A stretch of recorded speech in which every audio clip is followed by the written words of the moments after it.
বন্ধু আজ শনিবার নিরামিষ তো, তাই যে পেঁপে দিয়ে সোয়াবিন দিয়ে করব। রেসিপিটা দেখতে থাকো তোমরা।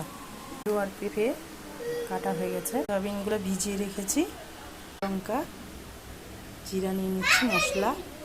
তেল গরম হয়ে গেছে, সোয়াবিনগুলো ভাজে নেব একটু।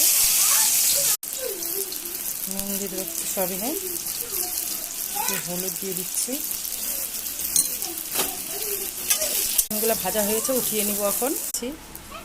লঙ্কা জিরা ফোড়ন দিয়ে দেবো। এখন পেঁপে আলুটা ছাড় দিব,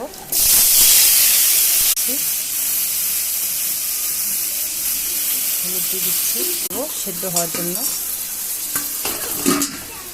মশলা বেটে নিয়েছি, এখন মশলা দেবো। সবজি ভাজা হয়ে গেছে, এখন মশলাটা দিয়ে দিচ্ছি। এটা দিয়ে দিচ্ছি।